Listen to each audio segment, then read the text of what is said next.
Guys, I'm really delighted to welcome back to the podcast our friend Rebecca Walser. She's a wealth strategist, a tax attorney, best-selling author. She has her own podcast called Crashes and Taxes. I think you know she's also a sponsor of this podcast. And so her website, friendofdinesh.com, friendofdinesh.com. Rebecca, welcome to the podcast. Thanks for joining me. Let's start by talking about just economic policy, because I watched the Biden administration do things, and I asked myself, is there an economic philosophy behind it? It's hard for me to see one. What do you think is driving their approach to economic issues, whether it's inflation or energy? Is it kind of ad hoc? We'll do this over here, we'll do that over there? Or do they have an underlying way of pulling it all together?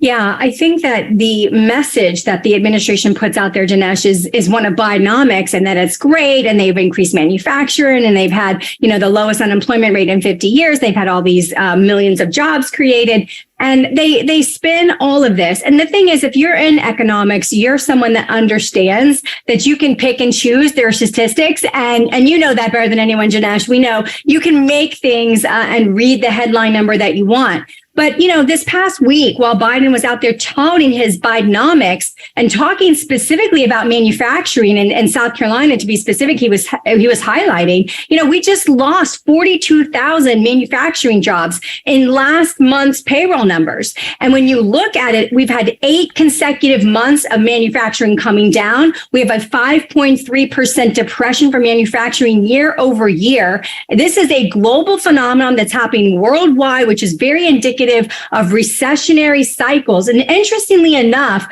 we usually see this happening in manufacturing when we're about 1 to 2 years into a recession. So the fact that we're not technically even called that we're in a recession right now, Dinesh, is really fake. Economically speaking, they've really juxtaposed the numbers and really, machinations of these numbers to make things look like they can go out and tout them when the real American is sitting at the kitchen table trying to figure out how they're going to pay their bills.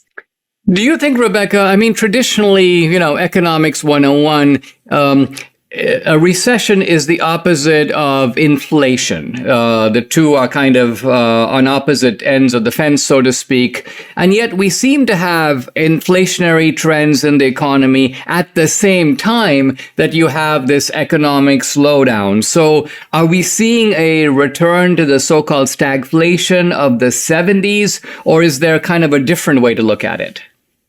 If we were to continue in this current vortex, I think you're hitting the nail on the head. That's exactly what's happening as we're going into bad economic times. But what's the driver still of the over 9 million job openings that we continue to still have are the small and medium-sized businesses. If you look at the ADP report that came out last week, we had created 497 private jobs.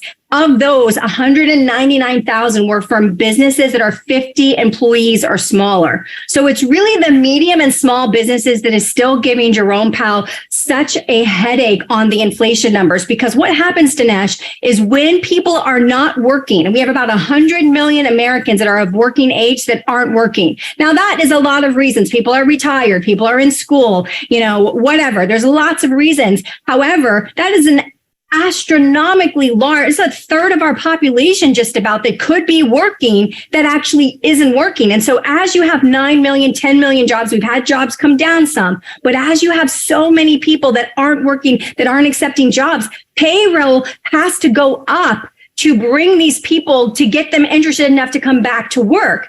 Part of the problem with Bidenomics is we have too many programs, government programs still, that don't have any kinds of means testing or work requirements that are keeping people out of the workforce. But you've had, even though wage growth has slowed, it has still continued to go up because we have to attract these employees. So you have this really weird dichotomy that you wouldn't normally see, where it's still so hard to get people to work. So we're having wages go up, although slowing down the wage increases. Yet we have 9 million openings, yet we're really going into recession. So where we see it is Fortune 100, Fortune 500, medium-sized businesses, hiring freezes, Dinesh. I have a lot of colleagues that can't get jobs at big, investment banks in New York City and Boston, and that's unusual. Hiring freezes. And then, of course, we've had a lot of layoffs in the last, 18 months from big corporations. So it's a very unusual place, but you're right. The stagflation occurs when you have inflationary pressure for too much money supply, yet your economy is starting to fail. So that's when you get that weird stagflation type of interesting situation. I mean, Rebecca, you're making to me a critical point, which is you're saying that because the Biden people could go, well, yeah, we've got these problems with jobs and so on. Well, that's really why we want to spend all this money through the government, because we want to help revive the economy and create new jobs and so on. But you're saying that when you offer people all these benefits and they begin to put them all together, I can get some money over here and some money over there and some money over here. Well, why the heck do I need to show up for work? That this so-called remedy is making the problem far, far worse. And I think that's a key point. Let's take a pause. When we come back, I want to pivot to what we as sort of savers and investors and people trying to improve our lot, how we can respond to this peculiar situation. I'm back with our friend Rebecca Walser, a wealth strategist, a tax attorney, best-selling author. Her podcast, Crashes and Taxes, and the website is friendofdinesh.com. Rebecca, as we watch this economy, just, as people who have money that we've saved up over the years and money that we've put aside for retirement, we're a little bit perplexed because as I think back, going back to the really 1980s, but I didn't have any money in the 80s, but I did have some in the 90s. And, wealth strategists would tell us, listen, you need to have some stocks, you need to have some bonds. The ratio of that depends on your age. By and large, you buy into the stock market and kind of hang in there, have a little bit of international stocks. I think a point you made is that they're giving the same advice now, almost recycled, 25 or 30 years later. And you're saying that this advice, which by the way, wasn't the wrong advice in the 90s and not even in the early 2000s, but you're saying that advice may be obsolete today. Now, why is that? Yeah. So, obviously in the 80s, before Reagan's tax reform went into effect in 87 from 86, the 86 tax reform, we had the highest top tax bracket on active income to over 50%. So what was happening is as soon as the 401k came out, people could realize, oh my gosh, I can make money now and I can defer it and I'll pay it when I retire and I'm in a lower bracket. That made sense. And so basically, people went to the 401k. In 1981 was the biggest transition to the 401k, came out in 74, but 81 was massive, widespread, swept across corporate America and never looked back.